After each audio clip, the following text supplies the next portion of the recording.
नमो बुद्धाया साथियों। उस दिन वे दोनों भिक्षु पूरे शहर में घूमे लेकिन उन्हें कुछ नहीं मिला।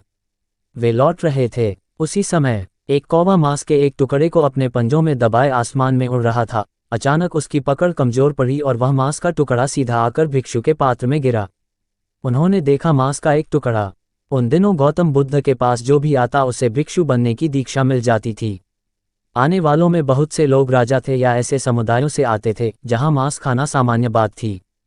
क्योंकि वे शिकारी थे, भिक्षु हमेशा जंगल में रहते थे। जब आपको भूख लगती है तो ये स्वाभाविक है कि आप किसी को मारकर खाना चाहते हैं। इसलिए बुद्ध ने एक नियम बना दिया कि भिक्षु मांस नहीं खाएंगे। एक दिन दो भिक्षु शहर में भिक्षा मांगने गए। उस दिन उन्हें खाने के लिए कुछ भी नहीं मिला। इससे कोई फर्क नहीं पड़ता था कि भिक्षुओं को अलग अलग क्या मिलता है, क्योंकि सभी भिक्षु आकर भोजन को बुद्ध के चरणों में रख देते थे। वह उस भोजन को बांट देते थे ताकि हर किसी को कुछ न कुछ मिल सके। उस दिन वे दोनों भिक्षु पूरे शहर में घूमे लेकिन उन्हें कुछ नहीं मिला। वे लौट रहे थे। उसी समय एक कौवा मांस के एक टुकड़े को अपने पंजों में दबाए आसमान में उड़ रहा था। अचानक उसकी पकड़ कमजोर पड़ी और वह मांस का टुकड़ा सीधा आकर भिक्षु के पात्र में गिरा।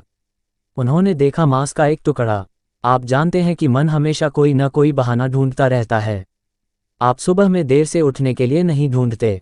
इसलिए भिक्षु गौतम के पास आए और कहा, देखिए, आपने हमसे कहा था कि हमें मांस नहीं खाना चाहिए। हमें उससे कोई ऐतराज नहीं है, लेकिन आपने हमसे ये भी कहा था कि हमारे पात्र में जो कुछ भी मिले हमें उसे खा लेना चाहिए, चुनना नहीं चाहिए। एक भिक्षु को यह नहीं देखना चाहिए कि वह क्या खा रहा है। जो भी मिले उसे खा लेना चाहिए, आपने ऐसा कहा था। अब हमारे पात्र में मांस है। अगर हम उसे खाते हैं तो हम एक नियम तोड़ेंगे, लेकिन अगर हम उसे नहीं खाते तो हम दूसरा नियम तोड़ेंगे। हमें क्या करना चाहिए? इंसानी दिमाग ऐसा ही है। गौतम ने इस पर विचार किया। वह किसी भी बात को दूरदर्शिता से सोचते थे। उनके लिए सिर्फ आज का समय महत्वपूर्ण नहीं था। इसलिए उन्होंने सोचा कि अगले 2-2.5 सालों में किसी और कौवे का किसी दूसरे भिक्षु के पात्र में मांस का टुकड़ा गिराने की संभावना क्या है। करोड़ों में एक मौका ऐसा हो सकता है। इसलिए उन्होंने कहा, तुम उसे खा लो। एक भिक्षु को चुनना नहीं चाहिए, ये ज्यादा महत्वपूर्ण है। आज मांस आपके पात्र में गिर गया, उसे खा लीजिए, चुनिए नहीं। आपकी थाली में जो भी आए बस उसे खा लीजिए, चुनने की जरूरत नहीं है।